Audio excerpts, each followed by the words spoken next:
to the Casually Fit podcast. My name is Rob. Thank you for stopping by today. It is episode 26. Thank you for coming by. Thank you for listening. If you like this, let some people know. All right, that'd be great. But yeah, as I was setting up today, I realized I've never put the camera in the same spot. So that's probably not a good thing.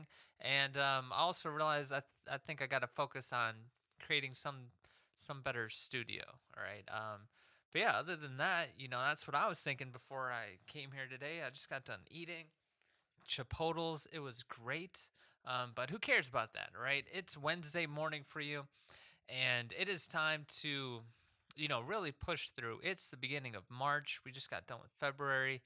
And, this is a time of the year where, it's just work. There's no real crazy holidays or anything like that. We got a couple coming up, but, we're just coming off a long stint of just doing the routine, summer's coming up and, this is a different time of year. This is a time of year where a lot of people are like, damn, you know, I need some motivation. I need something to get me up. And so that's why I want to bring to you this week the Fit Fighter of the Week.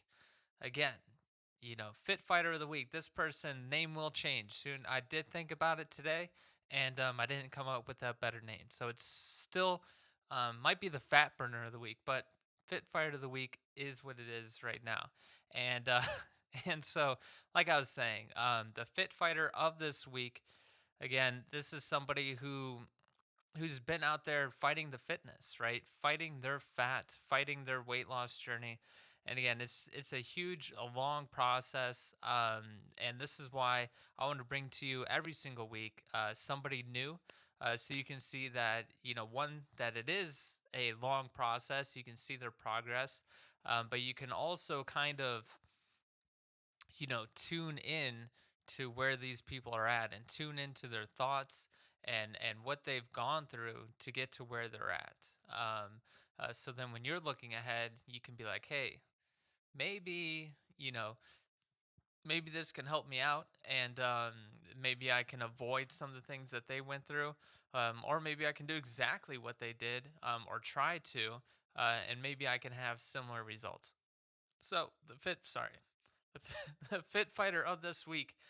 If you go to underscore Maddie's journey, and it's Maddie with two D's. If you go to Instagram, again, screen recording is gonna come up maybe next week. We'll see. Um, but if you just cruise over there while you're listening to this, just cruise over to Instagram, go over to underscore Maddie's journey.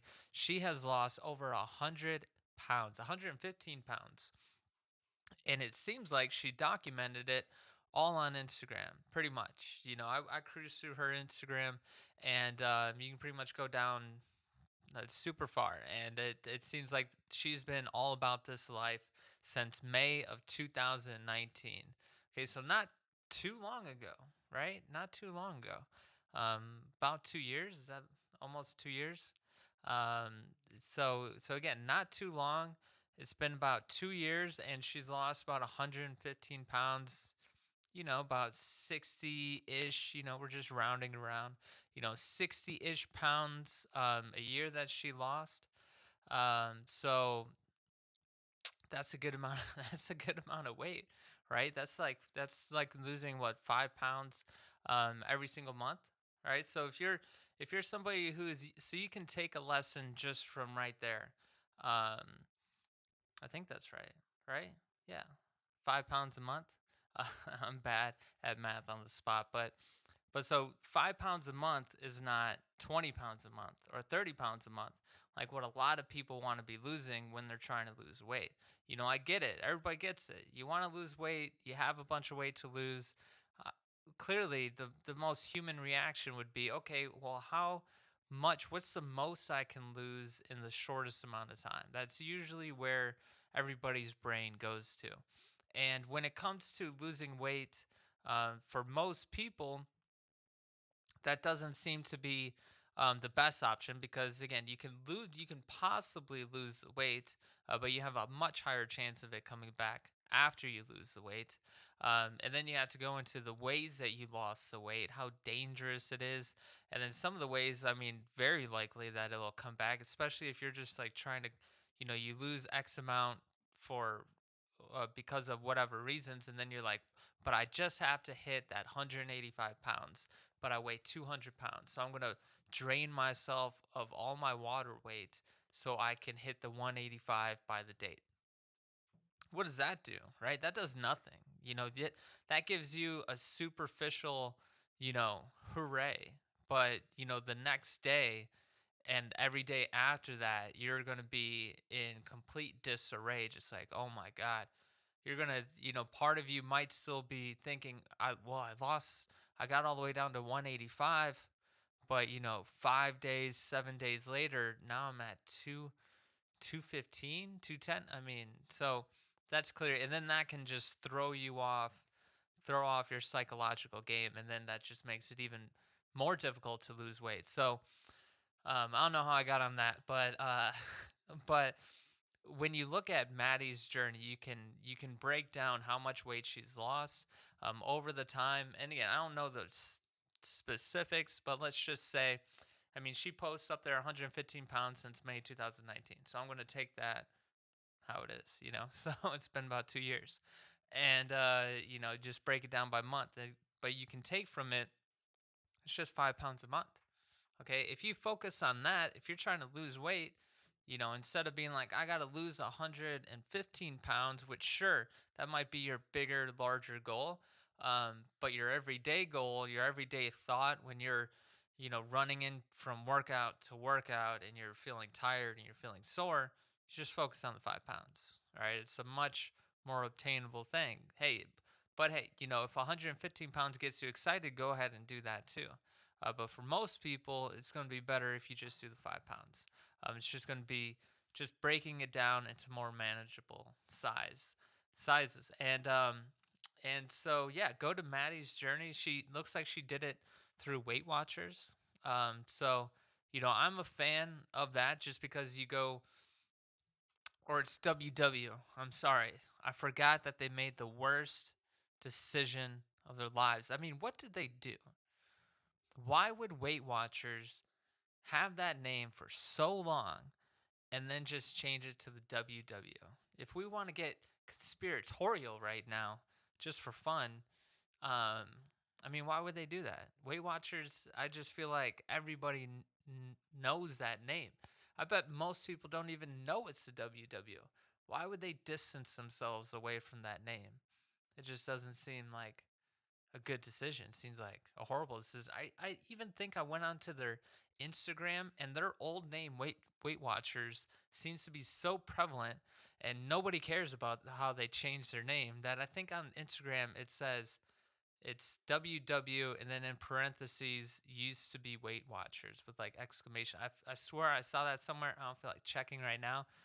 But I mean, so other than that, though, other than just a horrible decision on their end to do that, some sort of rebranding and repackaging, I'm sure, and whatever other reason, I don't know.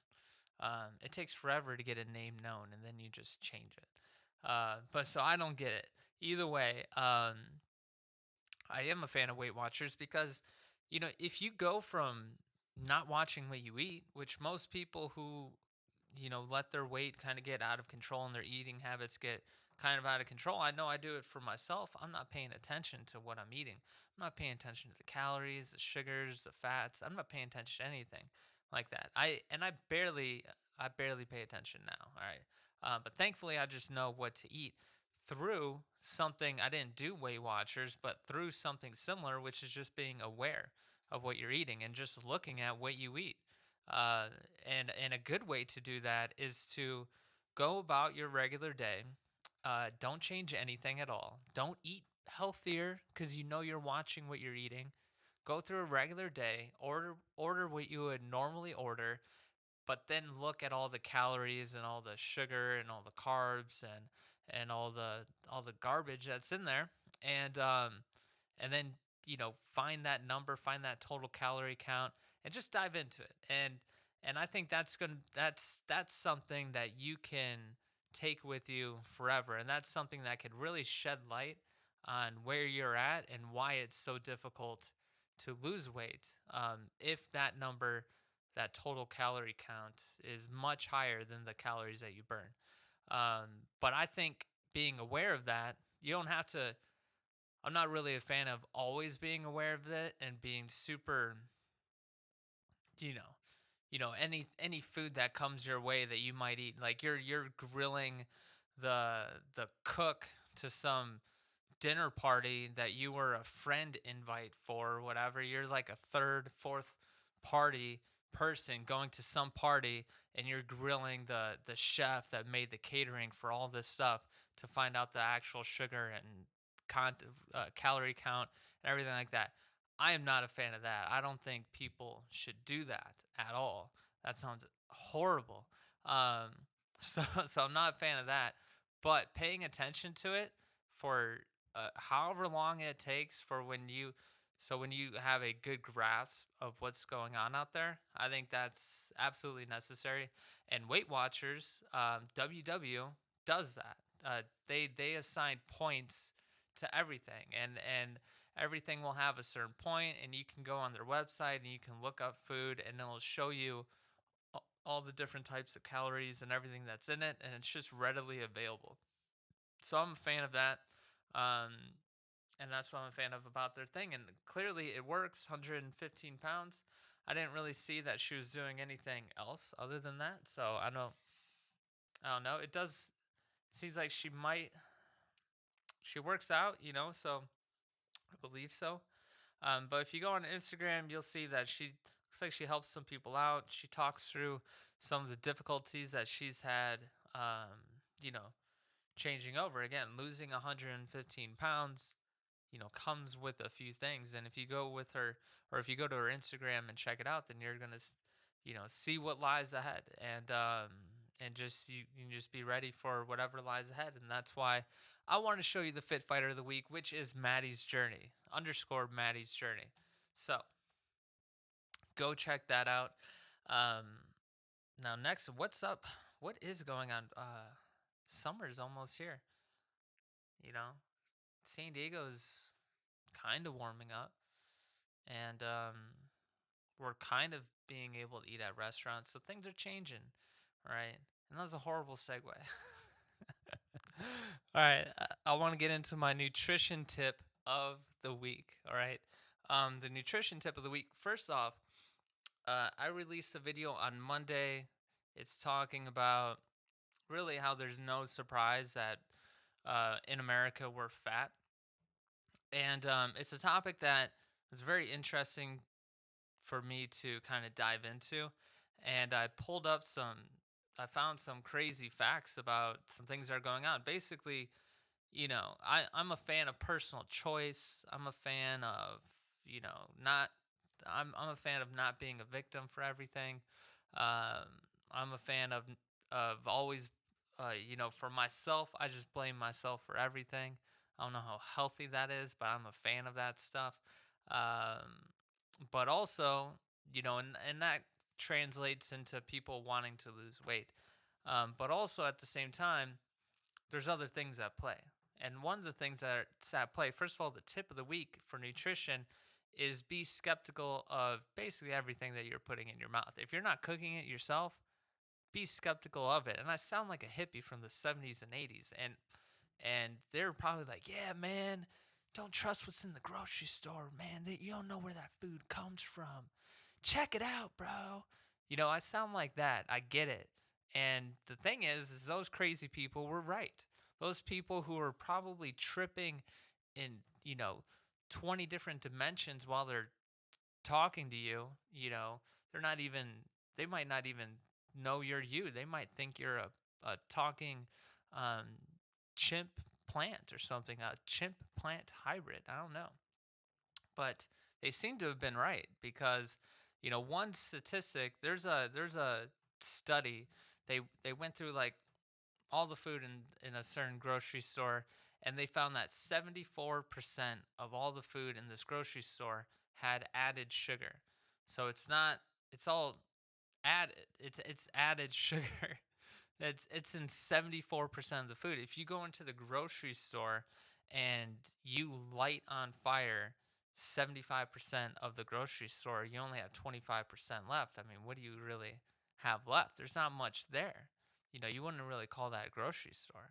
And that's how much food in our grocery stores have added sugar. And so that should show you, like, anybody listening to this, watching this, again, do the test where you don't change up your eating habits yet. Look at what you've been eating. When you buy stuff from the grocery store, even just simple stuff from the grocery store, you got to look at it, because there's all this extra stuff that they can put in there, and that they are doing, and that they have been doing. It's not even a conspiracy theory. It has been happening, and it's been going on, and it still continues to go on to this day. One instance is that trans fat has shown to have no nutritional value and has actually hurt us in many different ways. It I believe it contributes to heart disease and a couple other things. You had to fact check me on that, but it contributes to a few different illnesses for the human body. It's shown to not be good, and it's been shown so bad that the United States has banned trans fat, and they did this, like, I want to say 2015, maybe 2013 is when they said, okay, we're gonna ban it. Well, it's 2021, and I don't think it's gonna be fully banned until 2022. I don't think everything's phased out until 2022. I think it's January 1st, 2022. Okay, so that's almost, if it was 2013 when it first started, that's 9 years later of where they said, hey, this stuff's bad, no value, it's hurting people, we're going to ban it, uh, but we're going to give you 9 years to actually ban it. So, and this is in like the most prominent thing is like popcorn. It's in popcorn, and it's been there, and it's in fried foods, and it's in a few of these different fast food restaurants, and it's in a few things that you would be like, wow, this is messed up. But it's in there, and I would say I'm a healthy person. I always kind of knew, trans fats weren't that great for you, but I didn't know they banned it. And I'm a healthy, conscious person, and so if I don't know that, most people probably don't know that.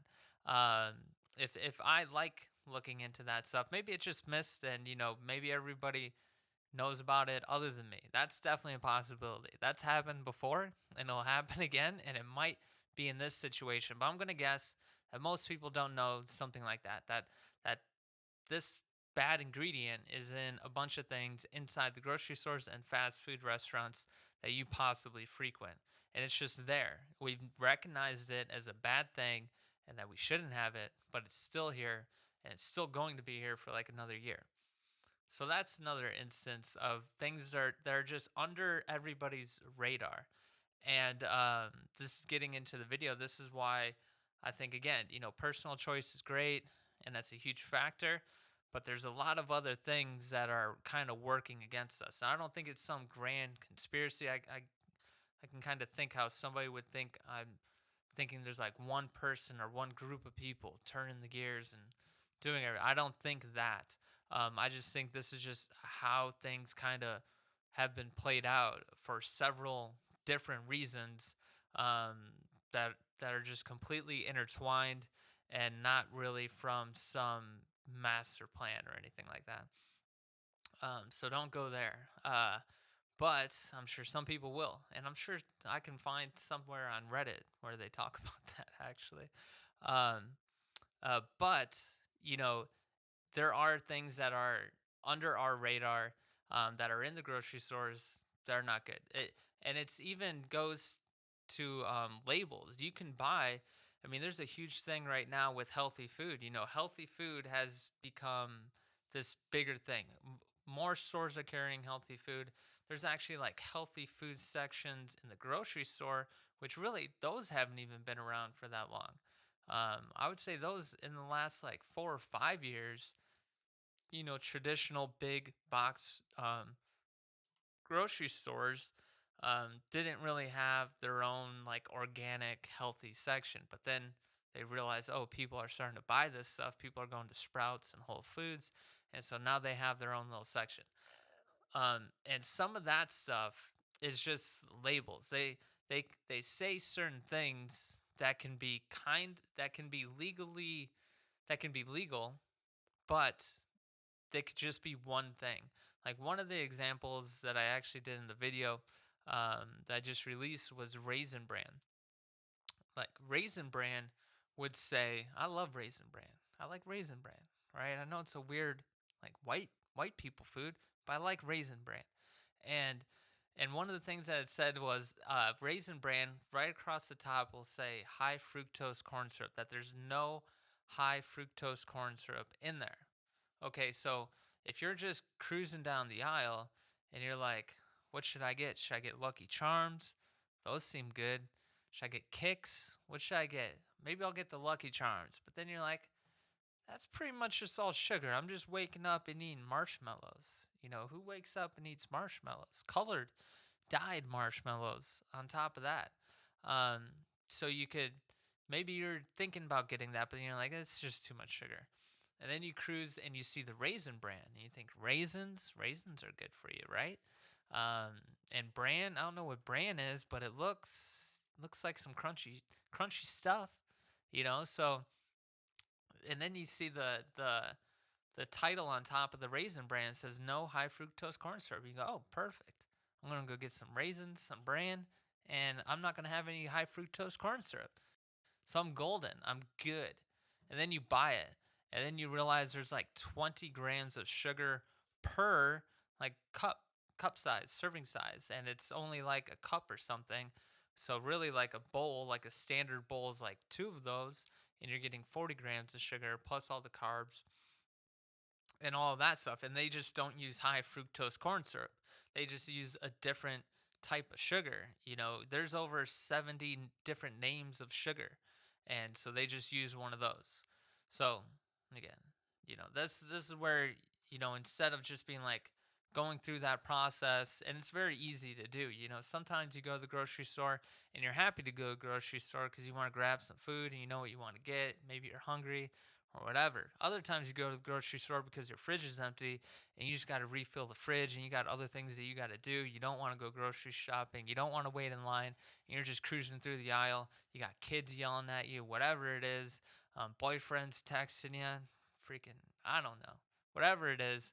And you just go through the aisles and you just pick whatever. And it's very easy to be like, oh, I kind of want to eat healthy for breakfast. Let me grab this Raisin Bran cereal that has no high fructose corn syrup. And then you think you're good. Unfortunately, it looks like we have to add another step. You got to grab the box and you have to look at the nutritional facts. And that's so boring. And it's so something nobody wants to do, but we have to do it. All right. This, you know, just these couple circumstances, these couple examples I've given, it just shows you that there's things that, you know, that we have to be aware of as human beings trying to get some food, right? Especially when we're not human beings who are out getting our food ourselves. We're not out there, you know, with the camo and the orange hat and the Carhartt and the rifle, you know, and the scope. We're not out there doing that. We're not out there, you know, with the big basket walking through all these insects and picking berries and, you know, planting stuff and gardening. We're not doing, most of us aren't doing any of that. And so we push that off to other people to do. And, you know, as far as the process of getting us food, you know, if you think about how like in San Diego, there's so many different grocery stores, so many different supermarkets, couldn't even guess how many there are. And to think that all of those are completely full of food, all of them, every single day. You don't, even in the beginning of the pandemic, the only thing that really went out was like toilet paper and like canned foods, and it only lasted for a short amount of time. Everything else was just stacked up, ready to go. And so they have that on point. But the problem is some of that food is stacked up, ready to go, because it has things that have been injected into it to make sure that it has a longer shelf life. All right, because food just, you know, they have to think about the inventory of an entire grocery store. You have so many different items there. Some items are going to sell, some are not going to sell. Some might take longer than others, some might be shorter. And so you have to work out that shelf life. And if you want to not eat costs as a business, and you want to extend that shelf life, and especially before, that's all they cared about was extending the shelf life. Didn't matter. There's no talk about health or what's going to happen to us if we're just injecting these things. They might ask one or two, chemists or whatever that's coming up with this stuff, be like, hey, is this stuff all right? This is how the conversation would go. Like, oh, were you injecting in there, Bob? Is this stuff good for the people? Huh? He goes, I think so. He goes, all right, Bob, keep on going. And that's pretty much what happened. And then now, that's just not really possible now. Now things are being like, hey, what are you putting in here? Now things are like, people are caring about what the CEOs say in private discussions, right? People care about um, all this stuff now. And, they have annoying people like me who are talking to a microphone and a camera, so it's very hard to hide this stuff. So thankfully, since it's hard to hide this stuff, all this stuff is starting to phase out, but we're still dealing with a lot of it. So that's why the tip is to be skeptical, even of the healthy stuff. Again, the healthy stuff could, if you go get a fat bar, like they sell these keto bars now. Um, I'm not sure if a keto bar is a good example. I didn't look at the sugar, but if you go buy a bar that's specific in like high fat, maybe it says, hey, you want some fat? You want some good fat? Right here, grab this bar. This thing's high in fat. You're just like, great, it's high in fat. You grab it, you eat it, and then you look at the nutritional facts and you go, oh no, there's also 50 grams of sugar in here, and that can happen with a lot of these healthy food items.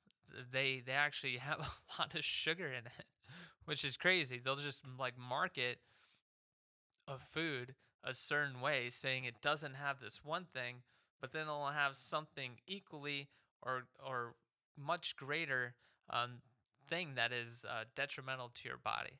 And so it's a bummer. We gotta check out what we eat, and you're not always gonna check out what you eat. You're not always gonna stay on it, but you gotta try. You gotta remember when you can, and start implementing some of these habits to kind of look at what's going on, because your daily sugar is such a huge thing, and it's in everything. Again, 74% of everything that's in your grocery store has sugar in it. Huge.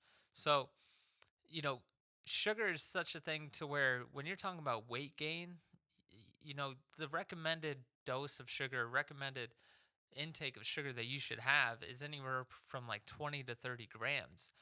And everything kills, even just those little bars have 20 grams of sugar. So it's so easy for us to overconsume on sugar. And what happens when we overconsume on sugar is that we get the energy from the sugar, which is great, right?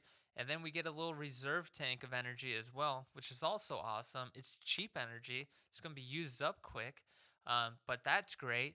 But then once those two are filled up, guess what? It's going right here, right to the belly, or to the hips, or to the legs, maybe the ankles. I could use some on my ankles.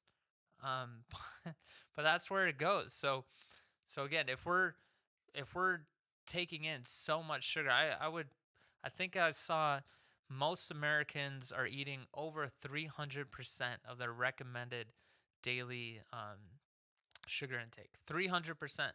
They're eating 300% of the recommended amount that we're supposed to be eating. So, going back to the video I put, it's no surprise that we have a weight issue. Okay, our food is filled with stuff that's not good, and you have to be very vigilant and diligent about the things that you put into your body. And it's boring, and nobody likes to do it, and it's not how people have been doing it for a long time.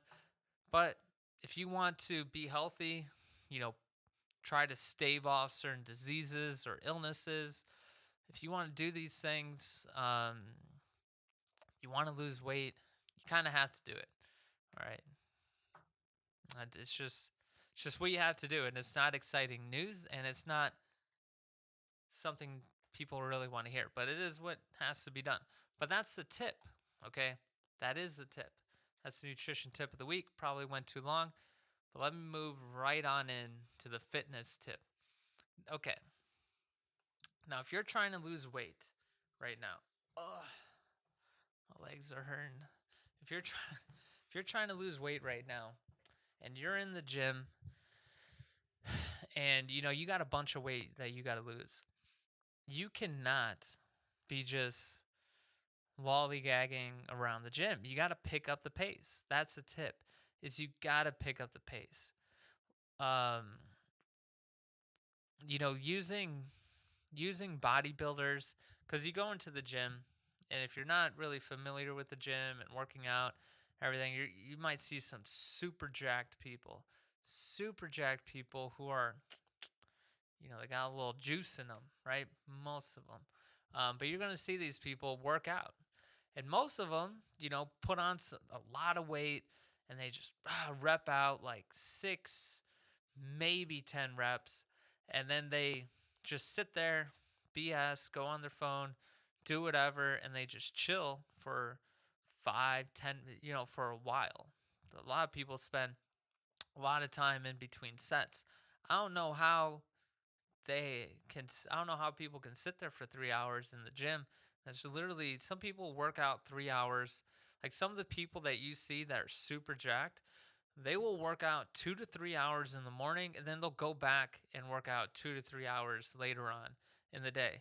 So if you're somebody who's in the gym and they're lifting heavy weight and they want rest time, they want to give their body rest so they can lift heavier weight, okay? If you're trying to lose weight, pick up the pace. Don't look at them as a reference. Don't be like, hey, well, he's kind of chilling, so I can kind of chill. No, you're on a different program. Your program is get the heart rate up, get the body moving as much as possible, reps, reps, reps. As much strength training and strain that you can put on your body, do, but you're not trying to be a power lifter. You're not trying to do things like that. You're not looking for the short, they'll do, you see somebody do a bicep curl like this, like they only go like 3 inches down and 3 inches back up. They're on a different program. They're trying to grow the size of their bicep.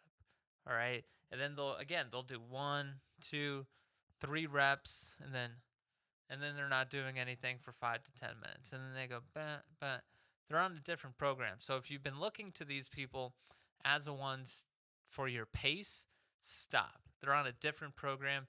You need to pick up the pace. Okay.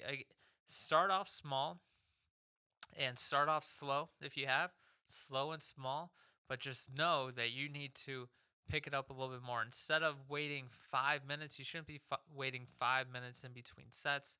Instead of doing that, you need to be shortening up that time, again, to a comfortable amount. You don't want to go crazy with it, have a heart attack or anything like that. Okay, so don't go crazy with it, but you should know that you should be sweating pretty much the whole time. You should be moving from exercise to exercise, from set to set, and you should have just enough time to catch your breath. And even sometimes you shouldn't even be able to catch your breath all the time.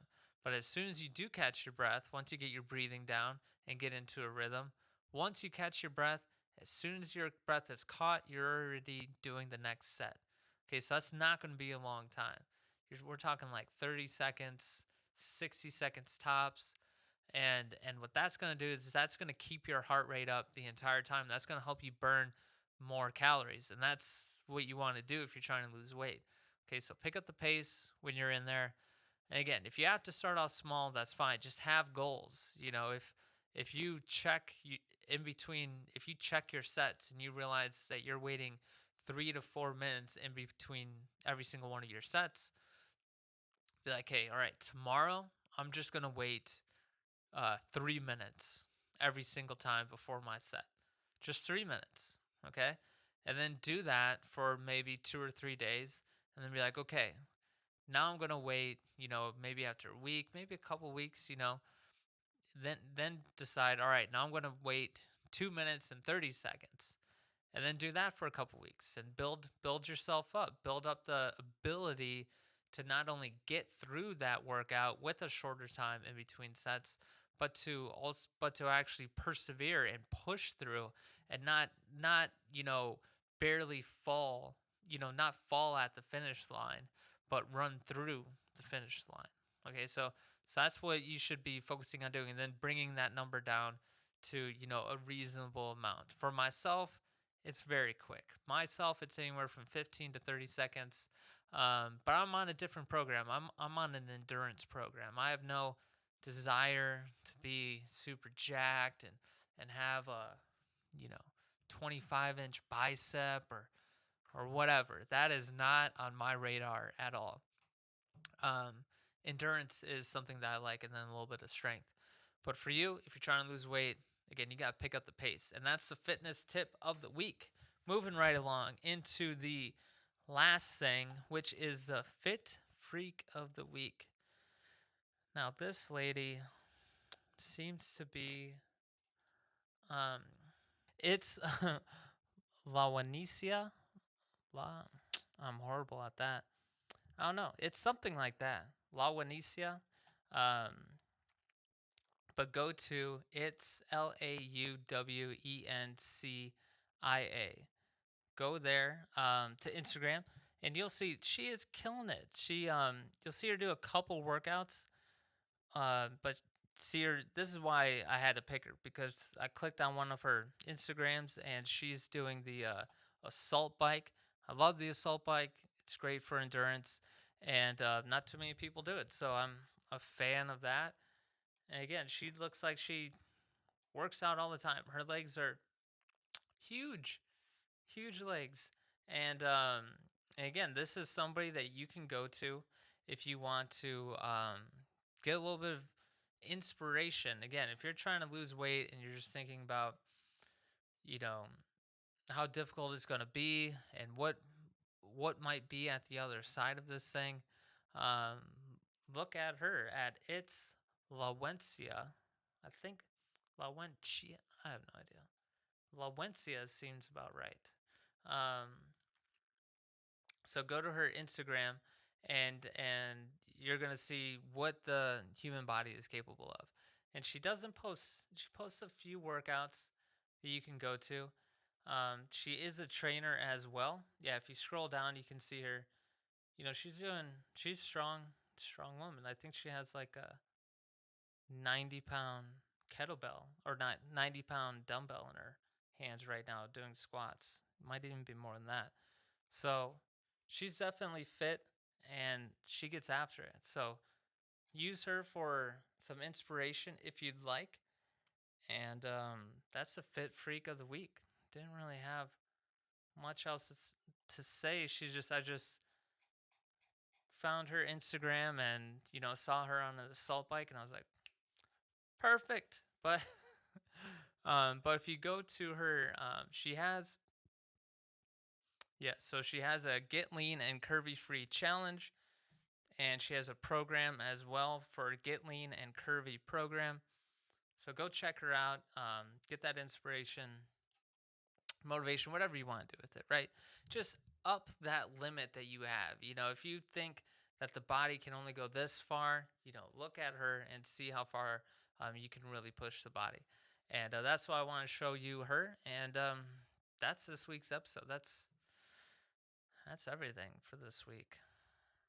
So just make sure, I gotta stop saying, make sure that when you're grocery shopping, just check out the things that you eat, look into it. Takes a little bit of extra energy for sure. It's not exciting, but it's something that you got to do. And you only really, my philosophy is, you only really have to do it for a short amount of time. We're generally going to be eating somewhat of the same things every single day, right? We're going to vary in different areas when you go to restaurants and things like that. But even then, most people order the same thing at restaurants all the time. So after a couple weeks, maybe a month or two, after that, of you diligently always being aware of what you're eating, you're really kind of good. Then after that, you're going to know what you're eating. You're going to know what's in what, and you're going to have meal program kind of set in place, so you don't really have to pay attention to it after that, right? So don't get caught up thinking, oh my God, this is going to be my life forever. It's not. It's just going to be for a little bit until you figure out all the basic food that you normally eat, what's all in it, and obviously, get rid of some of it, invite some new stuff in. And that's like the main tip. That's the main point that I wanted to get across this week. If you want to check out the video I did on Monday, check it out. Again, I don't know. I think some people might take it, I don't want people to think that, that I'm making excuses for people, or I don't want people coming away from it thinking that, oh, um, it's all somebody else's fault. It's all this food's fault. It's all this food's. That's the whole reason why I am in the space I'm at. And then just sit there and complain about it. I don't want anybody to do that. To just sit there, complain about it, and not do anything about it. What I would rather people do is be like, man, that's messed up, and this is kind of garbage that we have to deal with this, and it sucks. And I think that's why I gained 20 pounds when I just went to college, right? Uh, and and it's a bummer, but you know now I gotta watch what I eat, and I gotta keep on exercising, and it is what it is, and you just move forward. That's what I hope people do, is just you realize that, hey, it's messed up. You give yourself a little bit of break, but then you identify the real problem, and the real problem is that we have a food problem. We have an added sugar to our food problem, and that's the real problem. That should be your main area of focus. But yeah, that is this week's episode. I'm sorry, La Wencia, for messing up your name. I'm probably saying it completely wrong, but I want to say, I don't know. It's gonna bug me. It's gonna bug me. But yeah, go go check her out. Check out Maddie's journey as well, and she has some great before and after pictures for Maddie's journey as well. So if you just want to see a difference, and again, she gives some insightful information into her progress and the whole process of losing weight. So again, thank you for watching the Casually Fit podcast, episode 26. I will see you next week with another episode.